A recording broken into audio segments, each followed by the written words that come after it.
Tellement heureux d'accueillir quelqu'un que j'admire depuis toujours, Eva Avila, chanteuse, interprète, notamment dans Brit Floyd, mais oui, maintenant au cinéma. Comment vas-tu d'abord en direct de Pise, Eva? Ça va très bien, merci. Ça va super bien. Ouais. Je suis heureuse en santé, là. Et en amour. Et en amour, oui. Ça va faire 3 ans qu'on est mariés, mon petit époux et moi, en mai.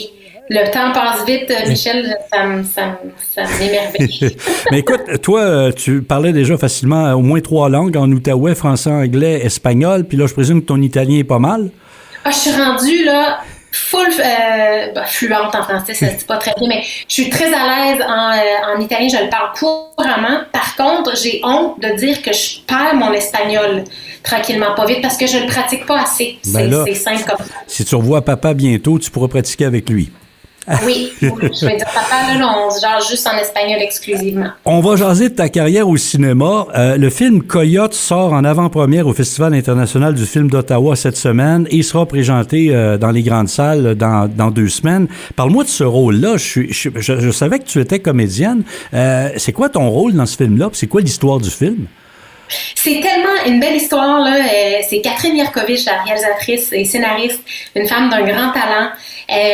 L'histoire du coyote, c'est un homme de 50 ans, Camilo, le protagoniste, d'héritage mexicain, en fait mexicain tout point, et tout court, je veux dire. Et puis lui, il habite Montréal, il habite le Québec. Puis sa fille, moi j'interprète sa fille, Tania, qui revient dans le portrait X nombre d'années plus tard, qui a des problèmes de consommation, donc qui est toxicomane. Elle a un petit garçon de 5 ans, donc elle arrive là chez son papa, comme un cheveu sa soupe, puis elle lui dit « Papa, t'as un petit-fils. » Et fait que là, le monde de Camilo vient de complètement chavirer. C'est une belle histoire de famille, c'est une belle histoire d'amour. C'est une histoire qui tourne principalement entre l'évolution de la relation entre le petit-fils et le grand-papa, avec la maman qui a beaucoup de problématiques. C'est très touchant, c'est émouvant. C'est vraiment une histoire, c'est très axé sur les personnages. Donc, c'est pas un film avec un paquet d'effets spéciaux, puis plein de trames sonores, puis... Catherine, la réalisatrice, elle laisse vraiment l'espace aux spectateurs de se faire une idée puis de peindre les émotions au fil du scénario. C'est vraiment bien fait. Moi, ça a été un beau défi. C'est mon premier rôle, je dirais, assez principal dans une série ou un film. Je joue en français et en espagnol, justement. Donc, c'est vraiment, moi j'ai hâte de connaître les impressions du public parce que moi je trouve ça très touchant, puis en tout cas, j'ai hâte de connaître le feedback. Moi j'ai eu la chance de voir un extrait puis c'est venu me chercher. Je peux te le dire, là, les images et tout ça, c'est une simplicité comme tu dis, mais c'est de l'émotion ce film-là. Puis je vois des noms, Georges Martinez Colorado, Enzo Desmeules, Christian de la Cortina, Catalina Pop, Xavier Villarreal. Je les connaissais pas ces gens-là, mais ils sont tous excellents. Ils sont tous excellents, c'est des bons comédiens, très très touchants. Je les ai tous rencontrés au courant du tournage et des premières, justement. Le protagoniste, celui qui joue Camilo, Jorge, lui, il est excellent. Il a joué dans Le Temps des Framboises de Philippe Falardeau. Il est en train vraiment de faire sa place dans le monde du cinéma et de la télé au Québec. Il est vraiment... il est tellement gentil, là, on s'entend super bien. Enzo, c'est le petit gars, le petit garçon de 5 ans là, qui joue mon fils. Lui, c'est son big break dans le monde du cinéma. C'est son premier rôle à vie en tant qu'acteur. Il est tellement touchant, il est adorable. Il nous a fait rire. J'ai eu du fun. Autant que il y a des scènes assez sérieuses, mais j'ai eu beaucoup de plaisir à tourner ce film-là. Vraiment, là, c'était un cadeau. Oh, tu vas peut-être devenir maman bientôt. J'ai l'impression que t'es tombée en amour avec les enfants. Mais dis-moi, carrière de comédienne, puis je pense que tu as la piqûre, et carrière de chanteuse qui revient. On a eu la pandémie, on s'en était parlé. Alors, Brit Floyd, peux-tu nous confirmer que la production qui a commencé il y a un bon bout de temps revient en 2023? Oui, tout à fait. On revient en force. Premier spectacle de 2023, en fait, c'est à Hamilton, en Ontario, le 12 avril prochain. On commence les répétitions début avril, la première semaine d'avril, en fait. Puis ensuite, on a au moins une 50aine de spectacles confirmés aux États-Unis probablement une tournée européenne qui va suivre plus tard cette année, mais ça va être une grosse année, là. L'année passée, après la pandémie, les confinements, etc., on a eu beaucoup de rattrapage à faire en termes d'itinéraire et de dates de concert. Mais cette année aussi, ça va être une grosse année, là. J'ai très hâte de remonter sur scène. Dark Side of the Moon, Pink Floyd, incontournable. Mais pour toi, une chanteuse, parce que je vois que souvent vous jouez plusieurs soirs d'affilée, là, au niveau vocal, là, comment tu te tiens en forme? C'est pas évident parce que ce que j'apprends de plus en plus, j'ai pas fini d'apprendre, même si je chante depuis toujours. Les chanteurs, les chanteuses, là, on est des athlètes vocaux. C'est ça il faut se comporter comme des athlètes professionnels, comme un athlète qui court des marathons, qui doit se tenir en forme, qui doit prendre soin de son corps, sa santé mentale, physique, psychologique, émotive, l'alimentation, le sommeil, l'entraînement. La voix, c'est musculaire, hein, parce qu'ici, on a plein de muscles.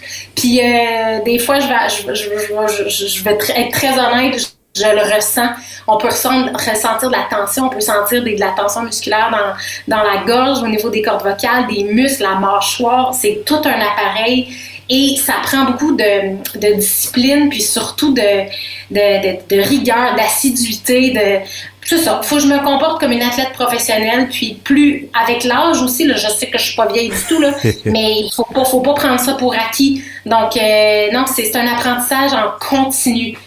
Mais je me tente pas, là. Ben, je t'écoute, pour prouver que j'ai compris ce que tu me dis. Tu fumes 3 paquets de cigarettes par jour, tu bois 2 41 avant d'aller sur scène. C'est ça que tu m'as dit, oui. Là. Ben, c'est ça le truc, Michel. C'est la vie de rockstar, hein? Hey, Eva, un test de mémoire. Si je te dis 2006, c'est quoi 2006 pour toi?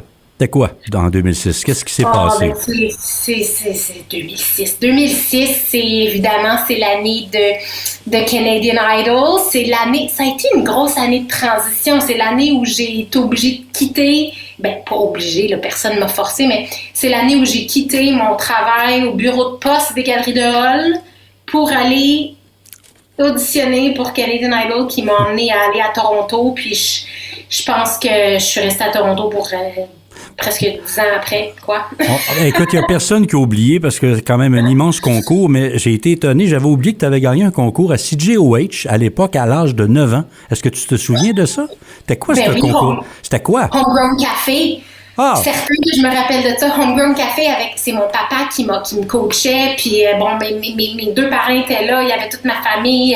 C'était qui l'animateur? Mon Dieu, dis-moi-le pas. J.J. Clark. Oui. C'est ça son nom. J.J. Clark. Ouais, ça, c'était ma première prestation télévisée à vie, je pense. Si ma mémoire est bonne. Ben, en tout cas, dans ton site, c'est ce que j'ai retrouvé. Tellement plaisant de te parler de ta carrière.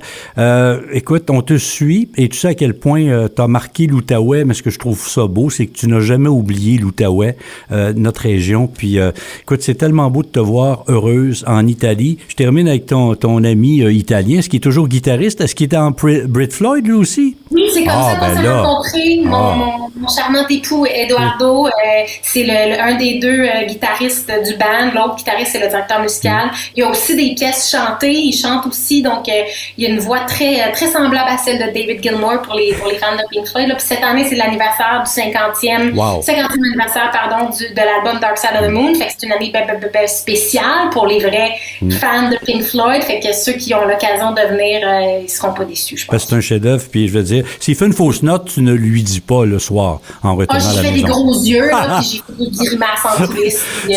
Alors, Eva Avila, donc, dans Brit Floyd, qui reprend l'affiche et avec une tournée, allez dans le site, c'est ce qu'il y a de plus simple pour toutes les dates, commençant à Hamilton. Et le Coyote, hâte de voir ce film-là sur grand écran bientôt dans la région. Merci beaucoup, Eva Avila. Ça a été un bonheur de te revoir et de t'entendre. Merci, Michel. Merci à vous. Ça me fait plaisir. Toujours heureuse de vous parler.